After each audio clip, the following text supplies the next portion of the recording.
Shalom bien-aimés dans le Seigneur. Que la paix du Seigneur soit avec vous et que l'Éternel garde la maison de tout un chacun. Nous sanctifions les noms de Dieu.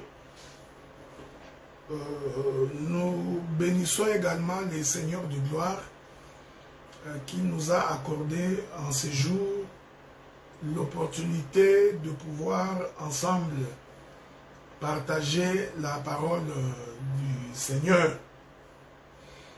Donc j'ai saisi d'abord cette occasion pour saluer tous les bien-aimés frères et sœurs de l'Assemblée des Saints de Gatineau, Ottawa. Et par la même occasion, nous saluons également tous les bien-aimés frères et sœurs de l'Assemblée des Saints de Montréal. Donc vous avez ici toutes nos salutations fraternelles dans le précieux nom du Seigneur. Je suis également rassuré que le Seigneur ne vous laissera pas oisif. Parce que nous croyons que lorsque quelqu'un rencontre le Seigneur ne peut pas les laisser comme ça. Le Seigneur doit donc transformer quelqu'un.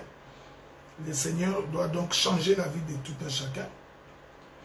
Le Seigneur a donc la capacité de venir en aide à tous ceux qui recherchent sa face.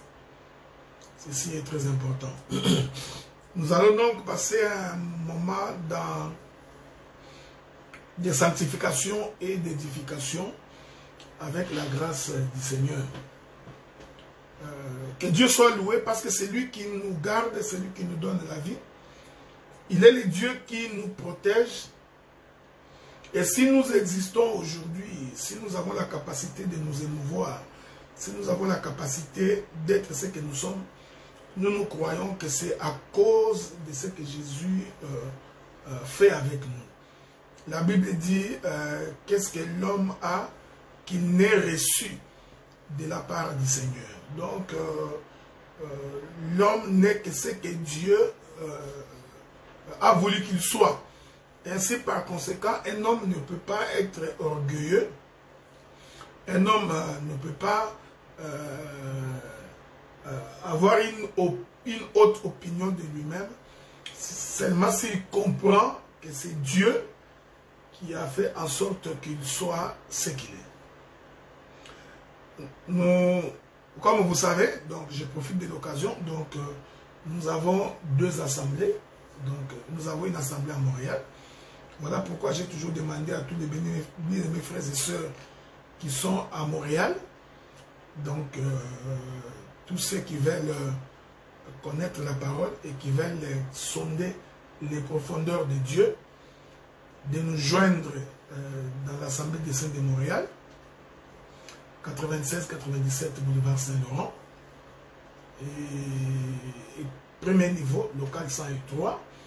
Et ceux qui sont dans la contrée de Gatineau, Ottawa, donc nous sommes au 1089, rue Saint-Louis, donc dans la ville de Gatineau. Voilà, donc aujourd'hui nous voulons parler les fils d'un père inconnu. J'ai toujours dit et j'ai toujours répété que quand le Seigneur établit un ministre, la première chose que Dieu fait, c'est d'abord de former les ministres, c'est-à-dire le ministre doit être quelqu'un de nettoyé, il doit être quelqu'un de converti. Je vais commencer par là. Un ministre de Dieu, c'est d'abord, premièrement, un homme converti. Et lorsque nous parlons de la conversion, nous parlons véritablement d'un homme dont la vie a changé. Un ministre ne peut pas être un homme orgueilleux, imbibé de lui-même. Un ministre ne peut pas être un homme jaloux.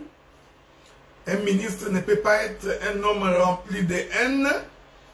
Un ministre ne peut pas être un homme rempli d'amertume.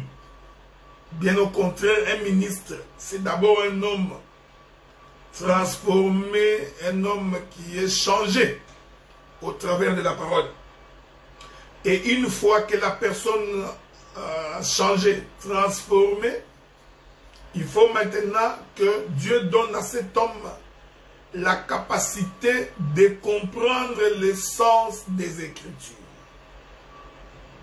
Vous savez, aujourd'hui, la difficulté que nous avons, c'est parce que nous avons aujourd'hui beaucoup de répétiteurs. Beaucoup de répétiteurs de versets bibliques. Nous en avons beaucoup. Beaucoup de répétiteurs de syllabus. Voyez-vous? Donc, à force de produire des syllabus, alors il y en a beaucoup qui sont devenus des répétiteurs. Parce que deux fois, les gens comprennent la répétition en français. C'est-à-dire que répéter quelqu'un comme un perroquet, nous croyons que cela n'est pas le ministère. Donc, le ministère doit apporter une nouvelle touche dans la compréhension des Écritures. Et le ministre, ce n'est pas un homme qui fait la guerre avec tout le monde. J'ai toujours dit ceci, je le répète pour votre bonne compréhension. Un ministre n'a pas peur d'un autre ministre. Quand tu vois quelqu'un qui dans l'exercice ministériel, il a peur. Il a peur qu'il soit nombreux dans les champs. Comprends qu'il n'a pas de ministère. Donc celui qui a le ministère, même si on est 14, même si on est 25, eh bien celui qui a le ministère n'a pas peur parce que il a l'assurance que Dieu marche avec lui. Voilà pourquoi j'ai toujours encouragé les frères. J'ai toujours encadré les frères pour que demain qu'ils puissent également exercer le ministère comme moi. Nous n'avons donc pas de raison de vous empêcher de servir le Seigneur. Et nous n'allons pas mettre des barricades sur votre chemin, mettre des embûches sur votre voie pour vous empêcher de servir le Seigneur. Donc nous encouragerons toujours les gens à pouvoir servir le Seigneur. Ça c'est un élément. Deuxième élément, frère. J'ai toujours pensé qu'un ministre de Dieu ne peut pas être un homme impudique. Vous savez, nous sommes fiers d'appartenir à ce qu'on appelle les assemblées des saints. Voilà pourquoi nous en sommes très jaloux lorsqu'il y a des individus, des hommes, qui se font passer pour des ministres de Dieu et dont le comportement atteste d'un paganisme le plus élevé qui puisse exister. Donc, quelqu'un ne peut pas prétendre qu'il est ministre de la parole et qui passe son temps à se prostituer, qui passe son temps à courir derrière le jeune soeur, qui passe son temps à courir derrière les jupons. Je voudrais vous rassurer que si un jour on va corrompre beaucoup de gens, rassurez-vous qu'il y a des gens que vous n'allez jamais corrompre. Et nous ferons de notre mieux pour que le bien reste bien et que le mal reste mal. C'est très important. Aussi, ce n'est pas à cause d'une certaine forme de confort qu'aujourd'hui beaucoup de serviteurs sont en train de se soutenir mutuellement dans le péché. Ils se soutiennent mutuellement dans le péché, ils se soutiennent mutuellement dans des bêtises. Alors rassurez-vous que nous n'entrerons pas dans cette logique-là. Ok? Maintenant, nous allons prendre les Écritures pour commencer notre voyage dans les champs de Dieu. Lévitique chapitre 24. le livre de Lévitique chapitre 24, la Bible dit à partir du verset 10. Je vous prie de me suivre avec beaucoup d'attention. La Bible dit, le fils d'une femme israélite et d'un homme égyptien étant venu au milieu des enfants d'Israël, se querella dans le camp avec un homme israélite. Le fils de la femme israélite blasphéma et maudit le nom de Dieu. On l'amena à Moïse. Sa mère s'appelait Shélomith, fille de Dibri, de la tribu de Dan. On les mit en prison jusqu'à ce que Moïse y déclarait ce que l'Éternel ordonnerait. L'Éternel parla à Moïse et dit, fais sortir du camp le blasphémateur. Tous ceux qui l'ont entendu poseront leurs mains sur sa tête et toute l'assemblée le lapidera. Tu parleras aux enfants d'Israël et tu diras, quiconque maudira son Dieu portera la peine de son péché. Celui qui blasphémera le nom de l'Éternel sera puni de mort. Toute l'assemblée les lapidera, qu'il soit étranger ou indigène. Il mourra pour avoir blasphémé le nom de Dieu. Voici moi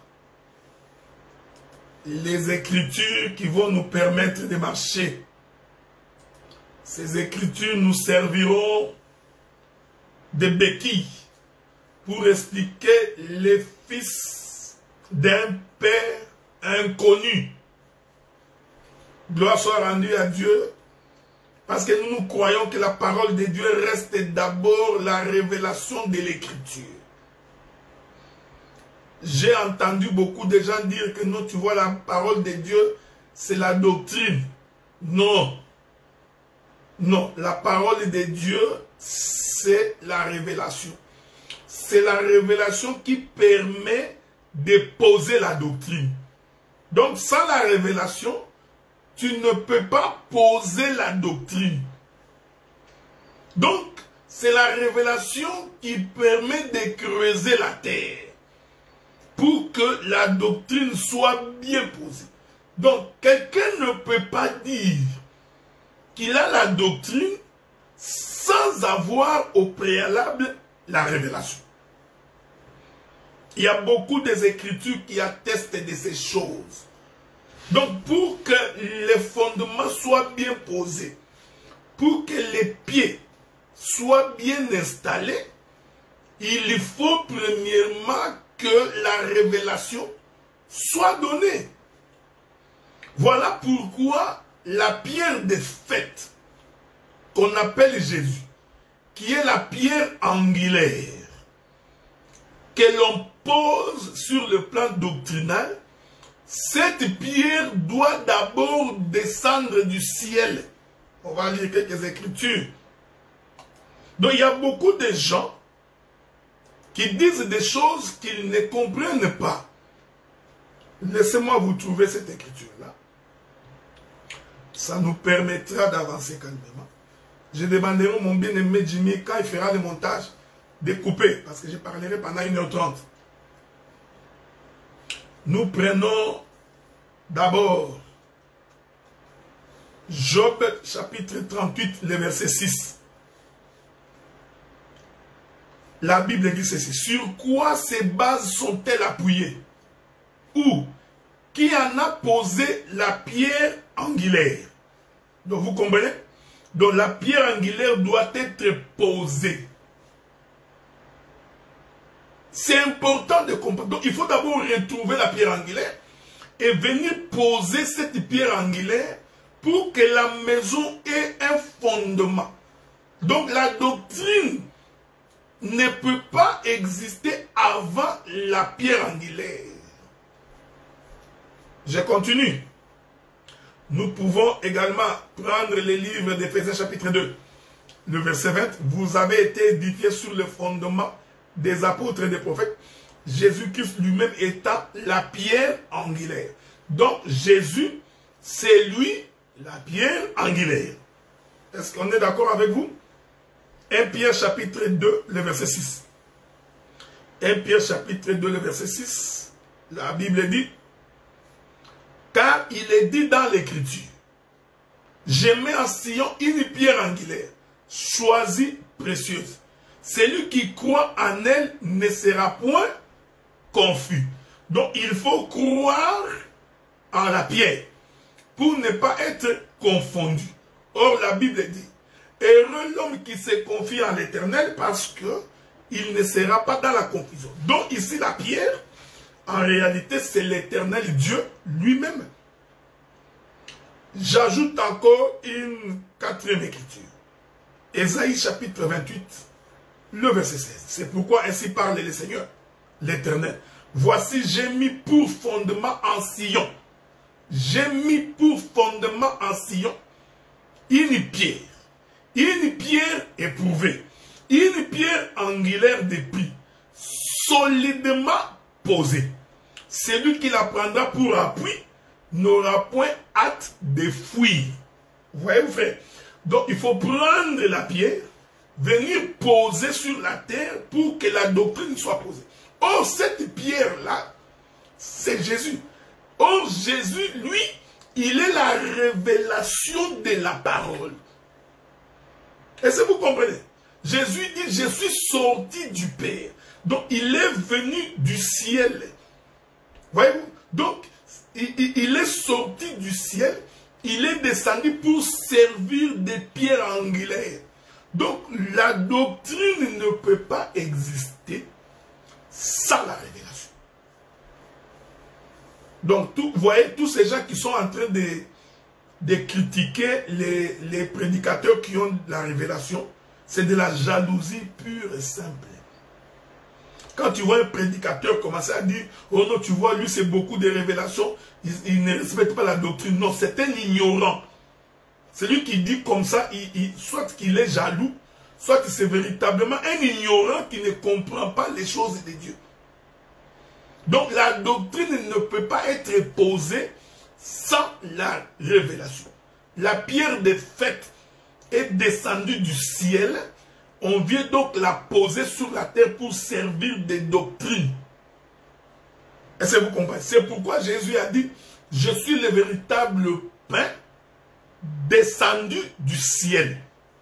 Voyez-vous? Donc il est descendu du ciel pour servir de fondement. Voilà pourquoi un ministre, c'est quelqu'un qui doit premièrement avoir la révélation de l'écriture. Sans quoi il va être comme tout le monde. Or, pour avoir la révélation de l'écriture, il faut que tu montes au sommet de la montagne. Voyez-vous? Donc la révélation vient du sommet de la montagne. Il faut aller récupérer cette révélation en haut et venir descendre avec pour la poser comme l'élément de la doctrine. C'est pourquoi quand quelqu'un a la révélation, il a ainsi la capacité de bien poser la doctrine. C'est pourquoi vous posez des questions à des gens. Pourquoi tu ne fais pas ceci? Il dit, parce que tout le monde m'a dit qu'on devrait. Ma soeur, pourquoi tu fais ça? Non, c'est parce que tu vois dans les assemblées de c'est ce qu'on fait. Donc, on ne lui a pas fait comprendre la raison. On ne lui a pas fait saisir la révélation de ce qu'il est en train de faire. Voilà pourquoi il répète par habitude, par coutume. Voyez-vous? Donc, c'est pourquoi tout le monde est emballé sans comprendre l'essence des Écritures.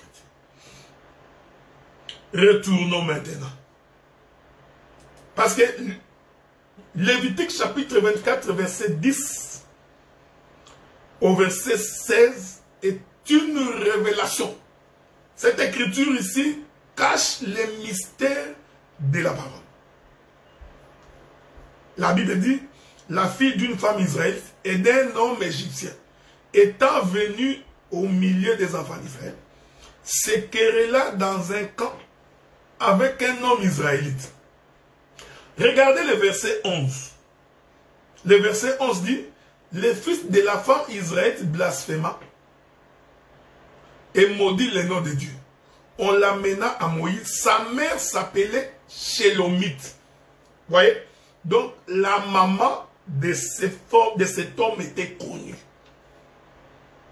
Le verset 10 dit que son père était un Égyptien. Mais on ne précise pas quel est cet Égyptien.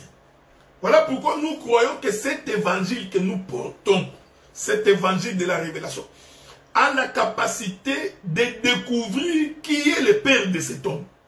Tu vois, frère? Quel est son nom? Nous donnerons le nom de son père. Mais ce que j'aime ici, c'est que le prophète Moïse, dans Lévitique chapitre 24, précise les noms de sa mère. Donc, nous sommes rassurés que la maman de cet homme est connue. Mais oh, vous savez, frère, qu'en Israël, la semence est portée par le père. Donc, la descendance s'obtient par le père. Mais ici, on cite les noms de sa maman, mais le nom de son père n'est pas connu. Mais on prétend que c'est un Égyptien. Bon, nous allons faire une très bonne marche dans les Écritures. Cela veut dire que quand Israël était sorti de l'Égypte, parmi les gens qui étaient ensemble, il y avait aussi des Égyptiens. Donc nous comprenons que cette femme ici, Shélomite, son mari n'était pas juif. Son mari n'était pas israélite. Est-ce que vous comprenez? Or, Dieu avait donné une loi à Moïse et les Israélites connaissaient la loi d'Abraham. Ils savaient qu'un juif ne peut pas épouser une étrangère. Donc, les juifs se mariaient entre eux. C'est pourquoi quand Isaac voulut se marier, Abraham recommanda qu'on aille chercher la femme dans sa famille. Mais ici, cette femme ici qui était juive, israélite, était donc la femme d'un homme qui n'était pas juif, qui n'était pas israélite. On dit qu'il était égyptien. Commençons par sonder la prophétie des Écritures. Je rentre dans les livres de Genèse. Nous rentrons dans les livres de Genèse. Je vais prendre le chapitre 3, je crois. Non, le chapitre 4. Souffrez avec moi. Ok? Non, le chapitre 3. Prenons Genèse chapitre 3. Lisons ceci. À partir du verset 12. L'homme répondit: la femme que tu as mise auprès de moi m'a donné de l'arbre et j'en ai mangé. L'Éternel Dieu dit à la femme: pourquoi as-tu fait cela? La femme répondit: le serpent m'a séduite et j'en ai mangé. L'Éternel Dieu dit au serpent: puisque tu as fait cela, tu es maudit entre tous les bétails et entre tous les animaux des champs. Tu marcheras sur ton ventre, tu mangeras de la poussière tous les jours de ta vie. Verset 15. Je mettrai une inimitié entre toi et la femme, entre ta postérité et sa postérité. Celle-ci t'écrasera la tête, tu lui blesseras les talons. Est-ce que vous me suivez? Dieu dit, il établit une inimitié entre la descendance du serpent et la descendance de la femme. Oh, vous savez, frère, que la femme ne peut pas avoir une descendance parce que la femme n'a pas la sémence. Donc, pour que la femme ait une descendance, il faut que la femme reçoive la sémence d'un homme. Donc, pour que nous parlions de la descendance d'une femme, il nous faut un mari, il faut un père.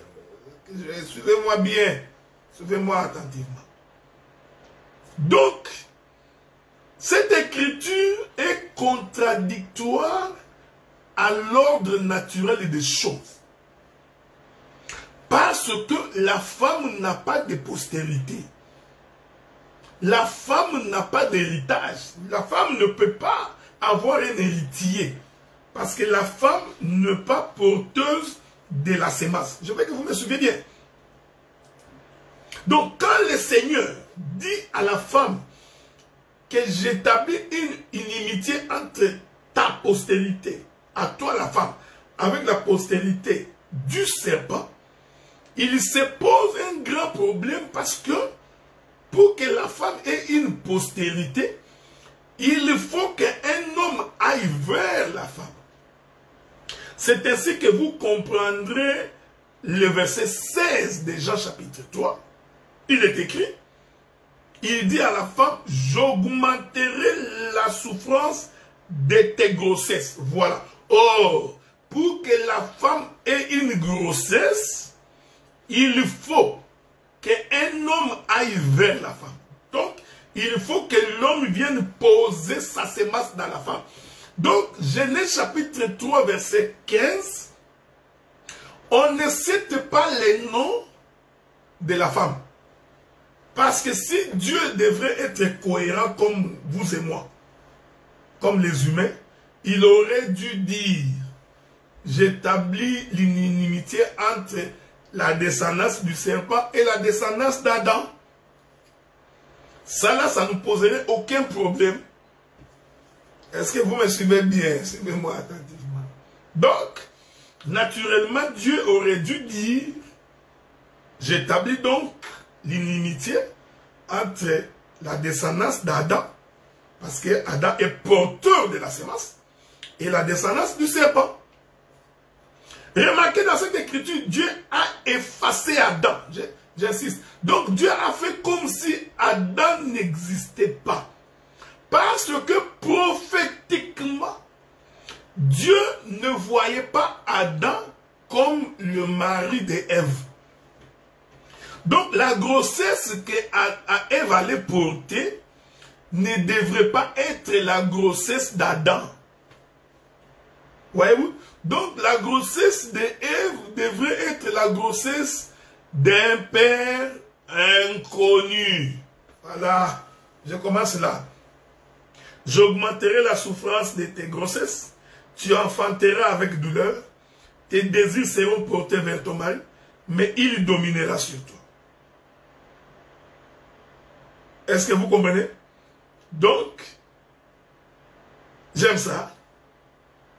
Cette postérité, celle-ci t'écrasera la tête et tu lui briseras les talons. Donc, la grossesse ici, cette postérité-là, c'est une postérité qui doit écraser la tête du serpent. Donc, automatiquement, nous comprenons qu'il ne s'agit ni de Caïn, ni d'Abel, ni de Seth. Parce que ces trois-là n'ont pas écrasé la tête du serpent. Est-ce que vous suivez ma marche? Donc, quand Dieu parle de la postérité de la femme, implicitement, Dieu voulait dire cette femme ici doit tomber enceinte. Elle doit donc porter la sémence d'un homme. Mais c'est pourquoi, comme Dieu ne voyait pas Adam, d'autant plus que Adam était déjà tombé dans le péché. Donc la postérité d'Adam physique ne peut pas donner la vie. Est-ce que vous me suivez? Donc la postérité d'Adam physique ne peut pas écraser la tête du serpent. Donc cette postérité ici dont le Seigneur parlait d'Ève, en réalité le Seigneur parlait de Jésus-Christ, qui est véritablement cette postérité qui doit écraser la tête du serpent. Est-ce que vous comprenez? Maintenant, mais pour qu'il y ait la postérité, il faut qu'il y ait un mari. Il faut qu'il y ait un père. Voyez-vous, frère, dans Genèse chapitre 3, verset 15, le Père est inconnu. Le Père de cette postérité qui doit écraser la tête du serpent, le Père de cette postérité est inconnu. Est-ce que vous me suivez? Donc, ici, le nom de la maman, c'est Ève. Donc, nous comprenons que Lévitique chapitre 24, quand on dit qu'un fils d'un homme égyptien, dont la mère était israélite, qui avait pour nom Shélomite, donc le nom de cet homme, le nom de sa maman était connu. Sa maman s'appelait Shélomite. Donc nous comprenons qu'ici, Shélomite, c'est l'image d'Ève. Est-ce que vous me suivez, frère? Shélomite est l'image d'Ève, dont le nom est connu. Donc la postérité, le fils de cette femme est connu. Mais sa maman n'est pas, son papa, pardon, mais son père n'est pas connu. On dit un homme égyptien, mais on ne cite pas les noms. Donc, nous allons démontrer que le fils qui est venu poser querelle en Israël, son papa était un Égyptien. Et comme la paternité ou la filiation vient par le papa, donc cet homme aussi est un Égyptien. J'aime ces choses. Rentrons dans le livre de Lévitique, le chapitre 24. Suivez-moi attentivement. Et cet homme-là, quand il est arrivé, son père n'était pas connu. Qui est donc son père? Je vous ai renvoyé dans les jardins. Parce que je vous ai toujours dit que celui qui a la capacité d'entrer dans les jardins et de comprendre les mystères de la parole, c'est un bon ministre. Remarquez que Dieu a fait en sorte que le véritable mari d'Ève ne soit pas connu. Il dit à Ève que ta postérité, alors que Ève, en tant que femme, ne peut pas avoir une postérité. En d'autres termes, Dieu annonçait la présence d'un autre homme qui va récupérer Marie. Et là, j'identifie Ève, pardon, là j'anticipe. J'identifie Ève à Shélomite, qui est cette fille israélite, dont le fils est venu créer querelle, faire querelle aux Israélites. Maintenant, prenons le livre de Luc, pour faire comprendre très bien la pensée de cette chose. Nous prenons le livre de Luc, le chapitre 1er. Lisons le verset 26. La Bible dit ceci. Au 6e mois, l'ange Gabriel fut envoyé par Dieu dans une ville de Galilée, appelée Nazareth, auprès d'une vierge fiancée à un homme de la maison de David, nommé Joseph. Le nom de la vierge était Marie. L'ange entra chez elle et dit, je te salue, toi à qui une grâce a été faite, le Seigneur est avec toi. Troublée par cette parole, Marie se demandait ce que pouvait signifier une telle salutation. L'ange lui dit, ne crains point Marie, car tu as trouvé grâce devant Dieu. Et voici, tu deviendras enceinte, tu enfanteras un fils, on lui donnera le nom de Jésus. Il sera grand et sera appelé fils du Très-Haut. Le Seigneur lui donnera le trône de David, son père. Avez-vous remarqué cette chose? Quand vous pouvez lire les Écritures, si vous voulez, par la suite, vous allez remarquer que Marie était donc fiancée à Joseph. Donc, les Écritures ne se contredisant pas, quand la Bible dit que Marie était fiancée à Joseph, ne vous en faites pas. Cela voulait tout simplement dire que Marie était la femme de Joseph. Ok? Attendez, je vais, avec la grâce du Seigneur, si je peux vous trouver une écriture là, ça va nous aider à pouvoir avancer. Donc, il ne faut pas être étonné, être fiancé, c'est juste être la femme d'un homme. Ça, c'est selon les Écritures. Donc, la Bible dit ceci. Nous sommes dans Luc, toujours chapitre 1er. Je vais d'abord lire à partir du verset 27. Prenons d'abord Luc, chapitre 1er, à partir du verset 27. Lisons. La Bible dit, bon, ça nous l'avions déjà lu, donc au 6e mois, l'ange Gabriel fut envoyé auprès d'une vierge fiancée à un homme. Ok? Il était fiancé à un homme. Maintenant, si vous prenez le livre toujours de Luc, là nous sommes dans son chapitre 2. La Bible dit ceci. Nous lisons. Non, je suis toujours dans Luc chapitre 1er. Je crois que c'est mieux. Toujours Luc chapitre 1er. Lisons une histoire là. La Bible dit ceci. Luc chapitre 1er. Je cherche l'écriture où l'ange est apparu à Joseph. Il dit à Joseph, n'hésite pas de prendre Marie ta femme. C'est cette écriture-là que je suis en train de chercher, mais que je n'ai pas encore trouvée.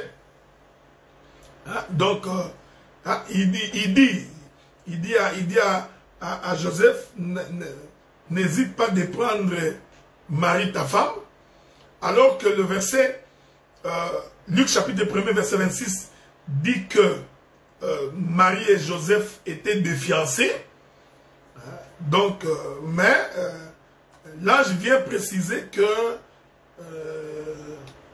en réalité, de ne pas renvoyer Marie, qui est sa femme, parce qu'il est inconcevable que quelqu'un qui n'est pas la femme de quelqu'un qui soit renvoyé. Parce qu'on ne peut pas renvoyer quelqu'un si d'abord préalablement on n'est pas marié. Ok? Donc, c'est cette écriture-là que je suis en train de chercher. Mais quand je la trouverai, je reviendrai. Voilà. Matthieu chapitre 1er, verset 20. Matthieu chapitre 1er, verset 20. La Bible dit,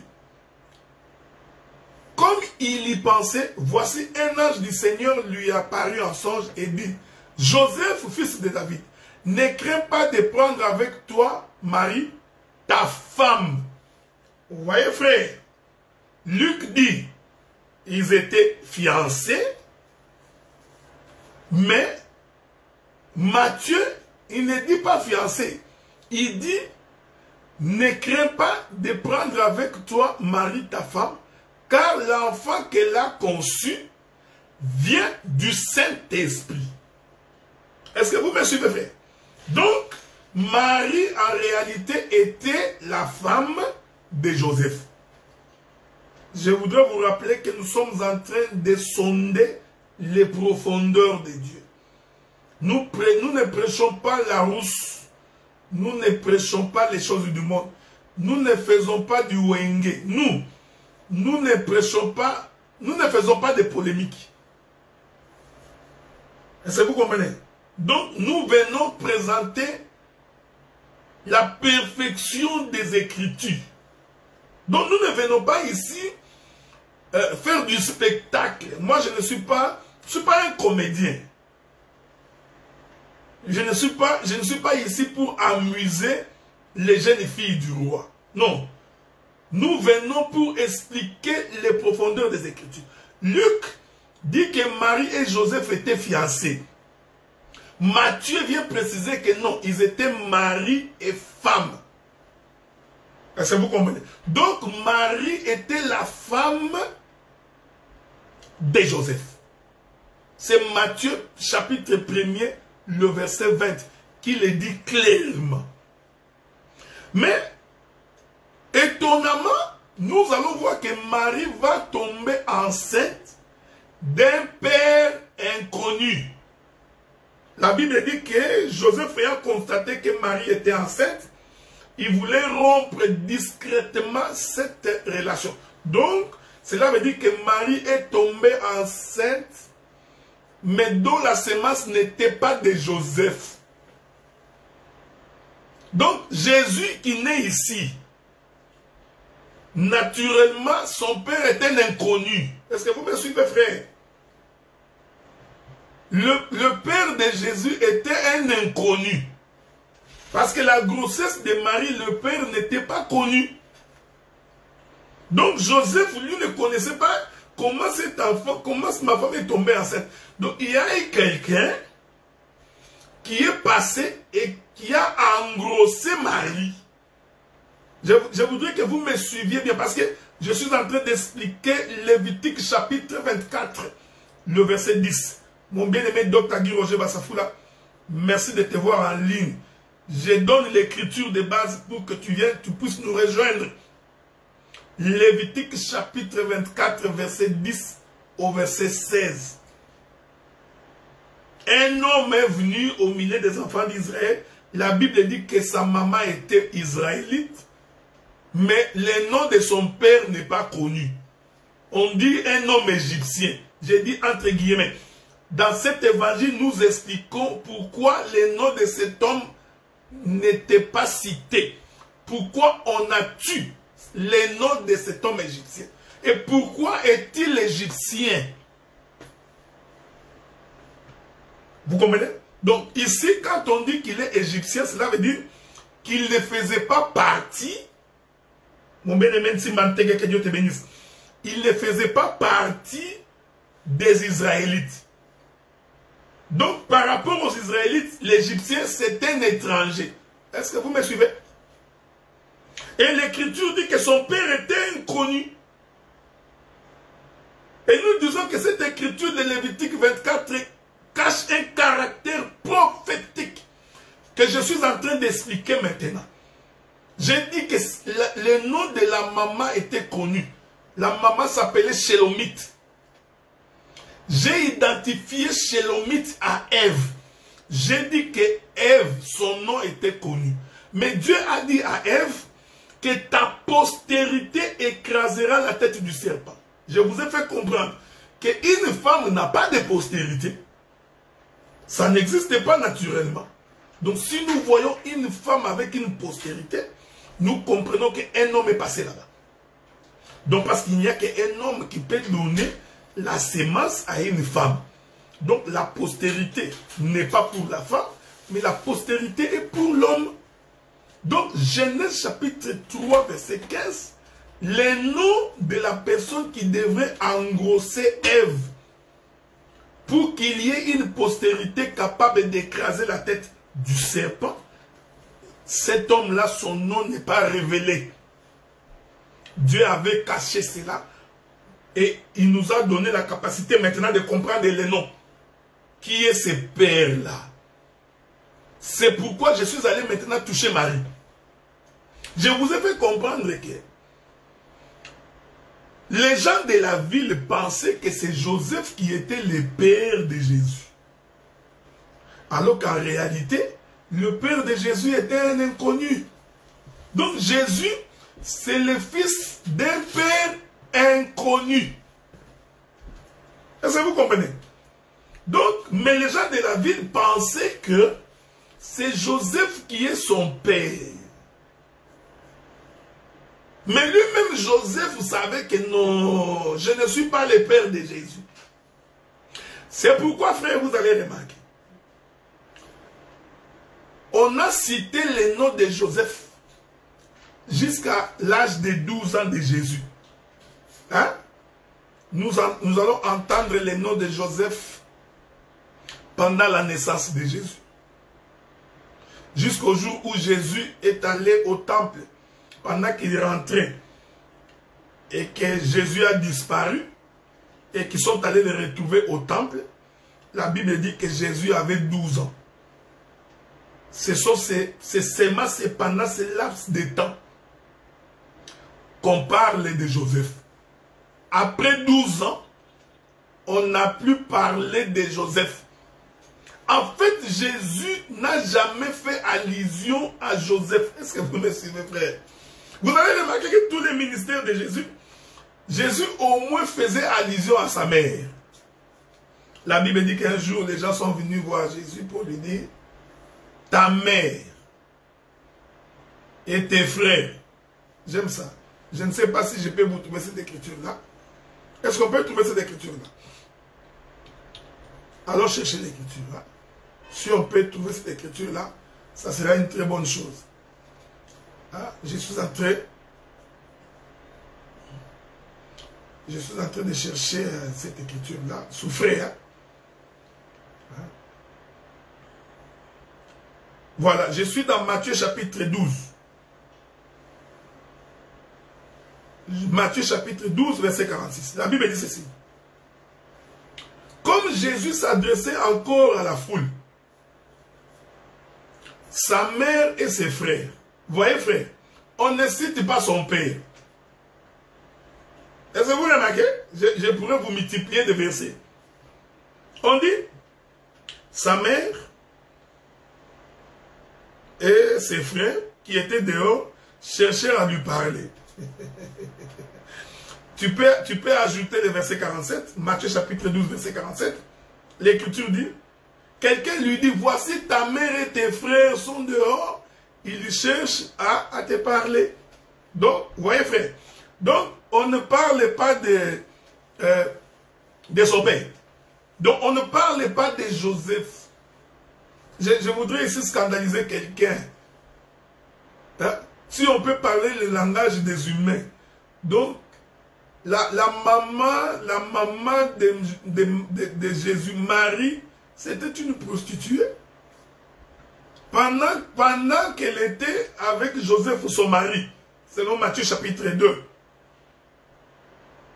Pendant qu'elle était avec Joseph, son mari, elle est tombée enceinte de quelqu'un, un inconnu.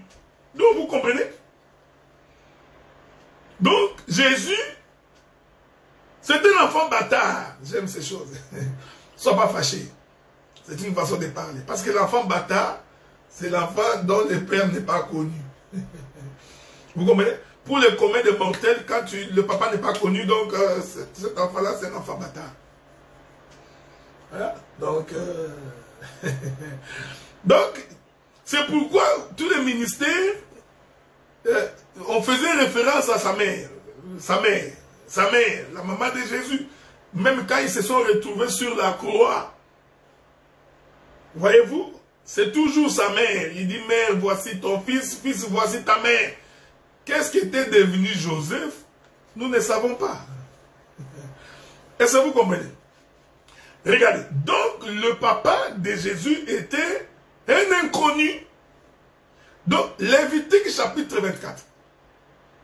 Cet homme-là qui est venu chercher querelle en Israël, dont le père était inconnu, en réalité, cet homme-là, c'est le Seigneur Jésus-Christ. Parce que Jésus, son papa, n'était pas connu. Est-ce que vous comprenez? Je vais multiplier les Écritures. Regardez. Que dit les frères Philippe? Que dit les frères Philippe? Pas les frères Philippe Mouké, ok? C'est les frères Philippe de la Bible. Les frères Philippe disent ceci. Attends, je vais vous trouver ça. Nous sommes dans Jean chapitre 14. Verset 8. La Bible dit. Jean 14, verset 8. Philippe lui dit, Seigneur, montre-nous le Père et cela nous suffit. Non, non, non, non. Quelque chose ne va pas. Mais le Père de Jésus était connu que c'est Joseph. La Bible dit, n'est-ce pas le fils de Marie et de Joseph? N'avons-nous pas ses frères au milieu de nous? N'a-t-il pas grandi au milieu de nous? Donc si vraiment quelqu'un cherchait le Père de Jésus, mais pourquoi il se compliquerait la vie? On allait aller vers Joseph. Jésus pouvait leur dire, mais pourquoi vous me posez des questions comme ça? Vous n'avez pas vu Joseph? Donc même Philippe avait compris que Joseph n'était pas le père de Jésus. Voilà. Donc le père de Jésus était un inconnu. C'est pourquoi Philippe a dit, mais montre-nous les pères, cela nous suffit. Est-ce que vous me suivez, frère? J'aime les Écritures. Hein? Jésus lui dit, il y a si longtemps que je suis avec vous, et tu ne m'as pas connu, Philippe. C'est lui qui m'a vu à les pères. Mais comment dis-tu, montre-nous les pères? Non, non. Donc, nous comprenons que le père de Jésus, c'était un inconnu. Vous comprenez? Donc, le père de Jésus n'était pas connu. Donc, si c'était Joseph, Philippe n'allait pas demander qu'on lui montre son père. Donc, Jésus, si on peut utiliser le langage des humains, c'est un enfant bâtard. Ce n'est pas impoli ce que j'ai dit. Hein? Donc, j'ai dit, c'est le langage des humains. Parce qu'un enfant bâtard, c'est lui dont le père n'est pas connu. Donc, Jésus, je vais prendre le livre de... Regarde un peu. C'est pourquoi vous allez voir, frère, chaque fois que Jésus parlait, à plusieurs reprises, il faisait mention de son père. Mais il ne parlait pas de Joseph. Je voudrais prendre quelques écritures à ce sujet. Hein? Il dit ceci. Jean chapitre 14, verset 5. Thomas lui dit, Seigneur, nous ne savons où tu vas. Comment pouvons-nous en savoir les chemins? Jésus lui dit, je suis le chemin, la vérité et la vie. Ni ne vient au Père que par moi. Si vous me connaissiez, vous connaîtriez aussi mon Père. Suivez-moi bien, frère. Pour connaître un fils, il faut premièrement connaître son Père. Donc, c'est la nature du Père qui nous permet de comprendre le Fils. C'est pourquoi le comportement du Fils reflète la nature du Père. Jésus disait, je ne fais que ce que j'ai vu mon Père faire. Est-ce que ça vous arrive? Que cela vous arrive parce que nous sommes en train d'expliquer les Écritures. Ok? Donc, je ne suis pas ici pour parler des uns comme des autres. Non, non, je ne passe pas mon temps dans ces choses-là, frère. Je ne passe pas mon temps ici pour raconter les fables, raconter les légendes, les mikombe, les démons, un croco à l'ouose. Non, non, je n'ai pas ce temps-là, frère. Vous savez, vous permettez que quelqu'un m'a posé une question. Vous savez, quand on est serviteur de Dieu, quand on dit que l'Éternel partage sa gloire avec ses serviteurs, ce ne sont pas les affiches. J'ai suivi un frère qui m'a dit, non, bien-aimé Adélard, quand nous mettons les photos des prédicateurs dans les affiches en grand, c'est parce que Dieu partage sa gloire avec ses serviteurs. Il m'a même donné des écritures. Il y a même mon bien-aimé que j'aime beaucoup, mon bien-aimé Alain Lemba, qui a semblé de Sénérigini, qui m'a dit, même l'âne sur lequel Jésus est monté quand il entrait à Jérusalem, l'âne aussi a marché sur le vêtement qui était étalé sur les chemins. Donc, l'homme de Dieu partage la gloire avec les seigneurs. Vous voyez, frère? Moi, ces raisonnements-là, j'ai toujours trouvé que ce sont des raisonnements raccourcis. C'est prendre le chemin le plus court pour arriver. Frère bien-aimé dans les seigneurs, nous partageons la gloire de Dieu par l'enseignement. C'est au travers du service, c'est au travers du ministère que Dieu nous a glorifiés. J'ai toujours dit ceci, frère, si tu veux qu'on puisse t'honorer, si tu veux que tu partages la gloire de l'Éternel, il suffit de servir Dieu dans l'honnêteté, dans la sincérité, dans la crainte de Dieu, dans la compréhension, la révélation et l'interprétation de l'Écriture. Ainsi, tu partageras la gloire de Dieu. Si beaucoup de serviteurs sont connus aujourd'hui, sont devenus glorieux, ce n'est pas à cause des photos, c'est à cause de leur rigueur dans la parole. Apprends à marcher selon la voie de Dieu. Sois rigoureux, crains Dieu, éloigne-toi du péché. Le peuple te glorifiera. Non pas toi, mais la grâce qui est en toi. En fait, frères, nous les serviteurs, la Bible dit ceci. La renommée de Jésus, j'aime ces choses. La renommée de Jésus avait circulé la contrée. Est-ce que je peux vous trouver cette écriture-là? C'est important de comprendre ces choses. Certains vont me dire, d'autres me diront, non, même à l'époque de Jésus, il y avait des photos. Il faut aller lire l'histoire, aller lire les artistes et vous allez voir. Donc les dessins se faisaient déjà. L'architecture existait à cette époque-là. Mais regardez, je ne sais pas si je vous trouverai cette écriture-là.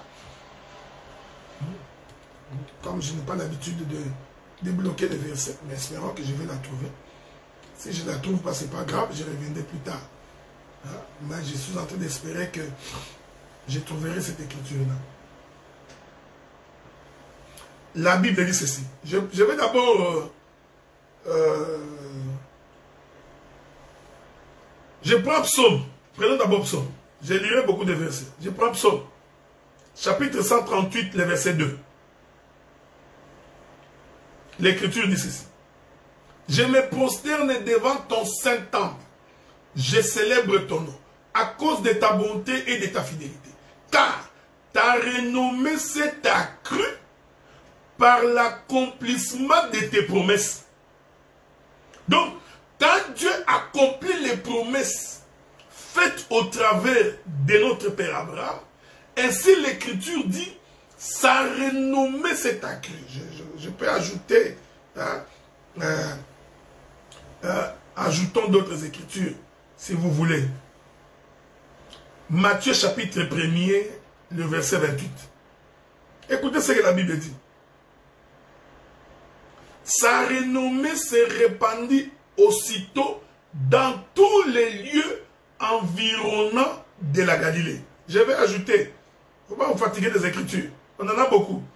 Luc chapitre 4, verset 14. Luc chapitre 4, verset 14. Je vais lire pour vous. Jésus, revêtu de la puissance du Saint-Esprit, retourna en Galilée et sa renommée s'est répandue dans tous les pays d'alentour. Il enseignait dans les synagogues et il était glorifié par tous. Voyez-vous, frère, celui qui cherche la gloire et qui voudrait qu'il soit glorifié de la part de l'Éternel, frère, c'est par l'enseignement et par la main de Dieu qui est sur toi. Si tu es un serviteur qui craint Dieu, qui annonce la parole, qui fait un bon enseignement, qui guérit les malades, qui apporte la solution au problème, la renommée de ce que Dieu fait avec toi va te glorifier. Tu n'as donc pas besoin de photos. Ok? Ça, c'est mon point de vue. Hein? Tu n'as pas besoin. Donc, cet argument-là de non, nous mettons la photo parce que Dieu partage sa gloire avec ses serviteurs, c'est faux. Non, non. Nous mettons la photo pour notre propre gloire. Donc, il faut trouver un autre argument. Mais cet argument-là, c'est complètement faux. Notre renommée, c'est à cause de l'enseignement. Si aujourd'hui les gens nous connaissent, ils nous connaissent à cause de l'enseignement. Ils ne nous connaissent pas à cause de nos photos. Ok? Donc, je crois que ce n'est pas comme ça qu'on devrait comprendre les Écritures. Est-ce que nous pouvons rentrer dans Lévitique chapitre 24? Là où nous étions. Donc, nous disons, le père de Jésus était un inconnu. C'est pourquoi les disciples tout le temps se posaient la question. Mais cet homme ici, il nous dit qu'il n'est pas de ce monde. Mais finalement, il vient d'où? Ah, donc, voyez-vous, frère. Donc, Jésus était un inconnu pour les Juifs. Il ne connaissait pas son père. Donc, son père était un inconnu. Donc, Joseph n'était pas son père. C'est parce que si Joseph était son père, alors, les gens ne poseraient pas la question. Mais pourquoi il nous parle de son Père? C'est quoi? Jean chapitre 8. Laissez-moi voir cette écriture-là. Jean chapitre 8. Ok? Jean chapitre 8. La Bible dit ceci, souffrez. Je commence par le verset 12. Pour vous attester que les fils de Shélomite, son père était un inconnu. Et que cet homme-là représentait Jésus-Christ. C'est l'image de Jésus. Luc chapitre 8, verset 12. La Bible dit, il est déjà fort, j'ai déjà parlé. Jésus parla de nouveau et dit, j'aime Jésus. Je suis la lumière du monde. Celui qui me suit ne marche pas dans les ténèbres. Il aura la lumière de la vie. Là-dessus, les pharisiens lui dirent, tu rends témoignage de toi-même, ton témoignage n'est pas vrai. Jésus leur répondit, quoique je rende témoignage de moi-même, mon témoignage est vrai, car je sais d'où je suis venu et où je vais. Mais vous ne savez d'où je viens, ni où je vais. Vous jugez selon la chair, moi je ne juge personne. Si je juge, mon jugement est vrai, car je ne suis pas seul. Mais le Père qui m'a envoyé est avec moi. Mais les Juifs pouvaient lui poser la question. Ah, c'est Joseph qui t'a envoyé. Hein? On va aller demander la question à Joseph. Non, non, non, non, non. L'Écriture dit, il est écrit dans votre loi que le témoignage des deux hommes est vrai. Je rends témoignage de moi-même et le Père qui m'a envoyé rend témoignage de moi. Ils lui dirent donc, où est ton Père? Ah, donc vous comprenez? Donc le Père de Jésus était un inconnu. Il lui dit, mais où est ton Père? Jésus répondit, vous ne connaissez ni moi, ni mon Père. Si vous me connaissez, vous connaîtriez aussi mon Père. Jésus leur dit encore, je m'en vais. Vous me chercherez, vous mourrez dans vos péchés. Vous ne pouvez venir où je vais. Donc vous pouvez continuer. Donc, quand vous continuez, la Bible dit ceci. Je prends le verset 24. Jean chapitre 8, verset 24. C'est pourquoi je vous ai dit que vous mourrez dans vos péchés. Car vous ne croyez pas que je sais que je suis. Vous mourrez dans vos péchés. Qui es-tu? Lui dire. Jésus lui a répondu. C'est que je vous dis dès le commencement. J'ai beaucoup de choses à vous dire et à juger en vous. Mais celui qui m'a envoyé est vrai. Et ce que j'ai entendu de lui, je l'ai dit au monde. Il ne comprit point qu'il leur parlait du Père. Avez-vous remarqué? Le Père de Jésus était un inconnu. Je rentre dans Lévitique chapitre 24. Là, rentrons. Lévitique chapitre 24. Regardez. Je ne pourrai pas finir aujourd'hui. Ne vous en faites pas. Donc, verset 10. Lévitique 24, verset 10. Les fils d'une femme israélite et d'un homme égyptien étaient venus au milieu des enfants d'Israël. Donc, cet enfant dont le père est inconnu était donc venu. Voyez-vous? Cela veut dire que cet enfant n'habitait pas avec les Israélites. C'est quelqu'un qui était venu d'ailleurs. Il est donc venu au milieu des enfants d'Israël. Pourquoi était-il venu? L'Écriture dit, pour se quereller dans les cas des Israélites. Donc, c'était un enfant qui est venu semer les désordres. Il aime les palabres. Il aime les querelles. Est-ce que vous comprenez? Donc, la présence de cet enfant, dont le père était un inconnu, sa présence n'était pour rien d'autre que pour créer les querelles. J'aime ça. Donc, Jésus n'était venu chez les Juifs que pour des querelles. Bon, on va lire les Écritures. Parce que quand je parle comme ça, vous allez dire non. Le docteur Adélard est en train de dire des choses par lui-même. Nous allons prendre quelques Écritures. Souffrez, hein? Je suis en train de chercher une écriture pour expliquer la notion de querelle. Parce que ce n'est pas en français que nous prêchons ces choses, ok?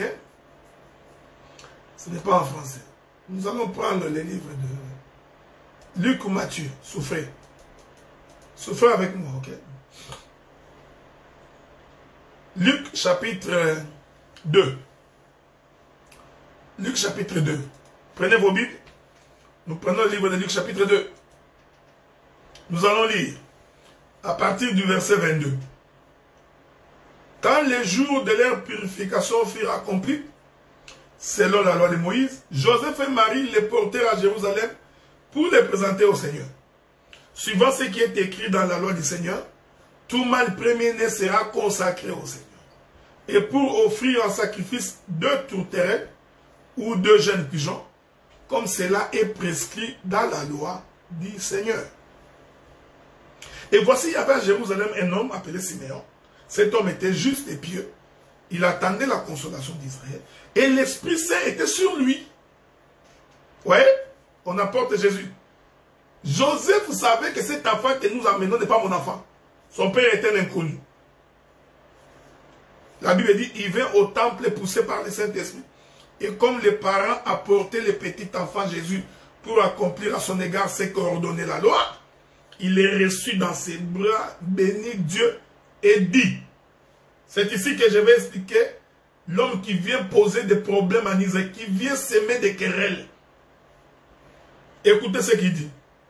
Maintenant, Seigneur, tu laisses ton serviteur s'en aller en paix, selon ta parole, car mes yeux ont vu ton salut. Écoutez maintenant. Salut que tu as préparé devant tout le peuple. Lumière pour éclairer les nations. Et gloire d'Israël pour ton peuple. Son père et sa mère étaient dans l'admiration des choses qu'on disait de lui. Siméon les bénit et dit à Marie sa mère. Voilà. Il dit à Marie. Siméon n'est pas fou. Il n'a pas dit à Joseph. Parce que Siméon prophétiquement savait que Joseph n'est pas le père de Jésus. Jésus, son père, était inconnu. Il dit, Siméon dit à Marie, sa mère, voici, cet enfant est destiné à mener la chute. Ah, donc c'était un enfant de trouble. C'était un enfant destiné à amener la chute et le relèvement de plusieurs en Israël, à devenir un signe qui provoquera la contradiction. Voilà. C'est un enfant qui va... Il n'y aura que des contradictions. C'est un enfant de querelle. Est-ce que vous me suivez? Donc, ici, cet homme qui vient semer des querelles en Israël, voilà comment j'explique que c'est Jésus. Parce que Jésus, c'était un trouble fait. C'était un homme qui aimait les discussions. Là encore, je vous dis de faire attention. Parce que les querelles ici, on va encore l'expliquer selon les Écritures et non en français. Voilà pourquoi Jésus était tout le temps en contradiction avec les pharisiens. Il adorait les discours, il les provoquait. Est-ce que vous comprenez? C'était un enfant de contradiction. Tout le temps, Moïse nous a dit, lui vient dire autre chose. Moïse a dit que nous respecterons le sabbat. Jésus dit, si ton bœuf tombe dans un trou le jour de sabbat, vas-tu le laisser là-bas ou tu vas aller le chercher? Ah, discussion, querelle. Jésus vient, il croise un homme paralytique, assis par terre, le jour de sabbat. Les pharisiens regardent, ils disent, bon, maintenant on va voir, qu'est-ce qu'il va faire? Jésus comprenant leur intention, il dit, qu'est-ce qui est plus difficile à dire à un homme? Tes péchés te sont pardonnés, prends ton lit et marche. L'homme prend le lit et marche. La Bible dit que c'était le jour de sabbat. Oh, l'Écriture dit que le jour de sabbat, on ne peut pas travailler. Comment c'est possible? Cet homme a pris une natte. Il a mis sur sa tête, il commence à marcher le jour de sabbat. Est-ce que vous comprenez ces choses? Donc, c'est ça les querelles. Donc, les querelles ici, on ne les définit pas en français. Donc, j'aime ces choses. Un jour, Jésus était en train de marcher, il voit Zachée. Zachée qui était petit de taille. Parce que Zachée, il n'était pas très grand. Il était petit de taille comme mon bien-aimé, le docteur Guy Roger Bassafoula. Ok? Donc, Zachée, petit de taille. Alors, Zachée, parce qu'il voulait voir Jésus, il va monter sur le sycomore. Il monte sur le sycomore. Jésus jette les regards, il voit Zachée. Il dit, Zachée, descend. je souperai chez toi cette nuit. Oh, mais les pharisiens posaient, ils se demandaient, mais si cet homme est prophète, comment va-t-il manger dans la maison des Zachée? Nous savons que Zachée, c'est un agent de contribution, un voleur, un collecteur des impôts. Parce que la plupart des collecteurs des impôts sont des corrompus. Donc, Zachée, c'était un corrompu. Il n'aime pas voir l'argent. Et vous comprenez? Donc, c'est ça les querelles. Voilà, il est venu s'aimer les querelles. Bon, est-ce que vous me suivez? J'aime ces choses. Donc, je vais m'arrêter ici aujourd'hui. On va continuer samedi prochain. Je ne pourrai pas finir ça, je risque de faire des heures. Ok? Donc, Lévitique chapitre 24, je rentre là-bas parce que je vais finir bientôt. Que le Seigneur vous bénisse. Que la paix du Seigneur soit avec vous. Lévitique 24, la Bible dit, voilà. Donc, cet homme est venu. Il vient pour s'aimer les désordres. Donc, c'est quelqu'un qui adore les contradictions. C'était ça la vie de Jésus. Voyez-vous, frères, c'était... Oh, donc, les Juifs avaient la coutume de se laver les mains avant de manger. Jésus vient avec ses disciples. Il mangeait, il ne se lavait pas les mains. Les Pharisiens disent, mais toi, tu es quel genre de personne, hein? Tes disciples, ils mangent, ils ne se lavent pas les mains. Ils ne gênent même pas. Donc, vous voyez, c'est ce que la Bible appelle querelle. C'est cette apparence que Jésus avait donnée de contredire la loi. Les gens avaient l'impression que Jésus était un contradicteur de la loi. Qu'il était en train de s'opposer à la loi. Donc, c'était un fils querelleur. Il venait donc ici. Est-ce que vous comprenez? Bon, je vais finir pour aujourd'hui. Parce que je ne voudrais pas vous prendre beaucoup de temps. On va y revenir le samedi prochain. Écoutez maintenant ce que la Bible dit. Le fils de la femme israélite blasphéma et maudit le nom de Dieu. C'est là que je vais finir. Donc, pour les Juifs, Jésus était un blasphémateur. Voyez-vous, frère, c'est ce que la Bible dit. Donc, ce fils-là de la femme-là, pour les Juifs, la Bible dit, il blasphéma et maudit le nom de Dieu. On va lire quelques écritures. On lit quelques écritures. Et ensuite, on va essayer de voir si on peut conclure. Je vais essayer de vous trouver cette écriture-là, ok? C'est comme je vous ai toujours dit, je n'ai pas l'habitude de bloquer les versets. Mais je peux toujours trouver ces écritures-là. Bon. Je vais d'abord vous donner beaucoup d'écritures. Matthieu chapitre 3. Non, Matthieu chapitre 9, le verset 3. J'ai beaucoup de versets. Hein? Aujourd'hui, je parle calmement parce que j'enseigne. Matthieu 9, verset 3. La Bible dit sur quoi quelques-uns des scribes dirent au-dedans d'eux, cet homme blasphème. Voyez-vous, frère? Donc, les Juifs ont trouvé que Jésus blasphémait contre le nom de Dieu. Voilà. Le fils d'un père inconnu est un blasphémateur. Je vais vous ajouter notre écriture. Prenons Matthieu chapitre 26, le verset 65. Alors le souverain sacrificateur déchira ses vêtements, disant, il a blasphémé.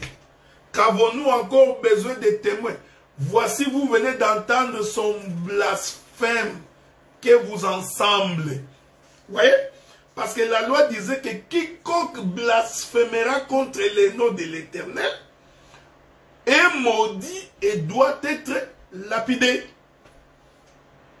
Donc il fallait que ce fils d'un père inconnu soit un blasphémateur pour mourir. Parce que si Jésus n'avait pas blasphémé pour les Israélites, il n'allait pas mourir. Je vais vous ajouter, c'est pas moi, c'est Matthieu qui dit, quand vous prenez Matthieu, verset 14, chapitre 14, verset 64, la Bible dit, vous avez entendu les blasphèmes qui vous ensemblent.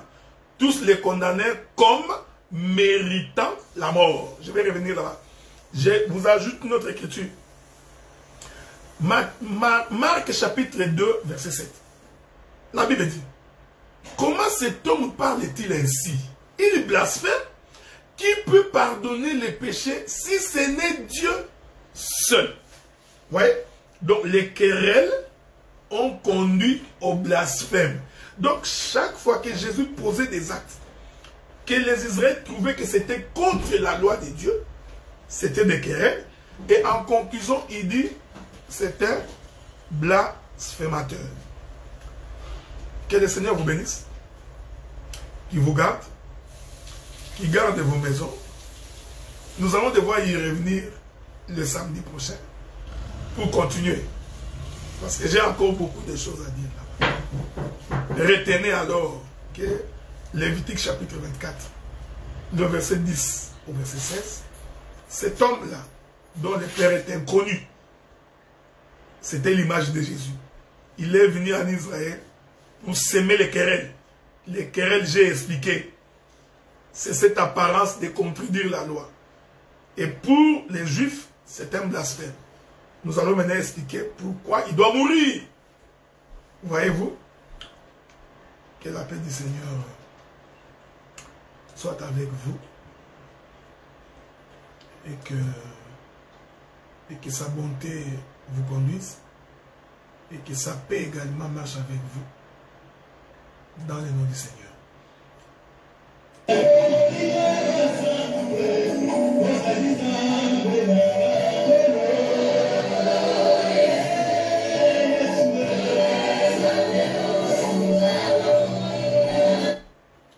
Donc nous allons écouter un chant et ensuite nous allons devoir clôturer notre intervention d'aujourd'hui. Et ensuite nous allons nous retrouver donc le samedi de la semaine prochaine. Si vous me rejoignez pour cette petite interview rapide, donc je voulais poser quelques questions par rapport à ton expérience dans la formation ICAM Suprématie. On va aller assez. Donc nous allons donc nous retrouver la semaine prochaine. Que Dieu vous bénisse.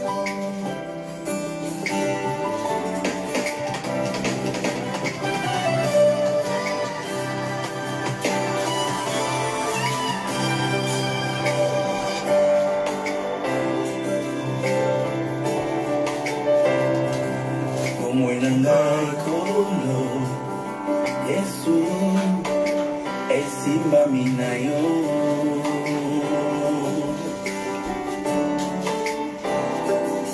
katinayo nkono Yesu elonga ezali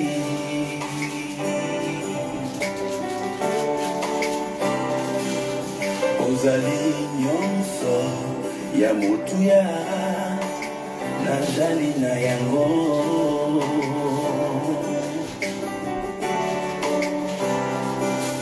Sonangai kono Yesu etaleliseyo Oh nani aya epaina yo Omo atikala lolenge ajali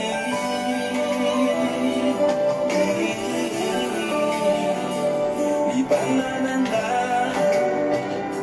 Yatalo Yonde mwinda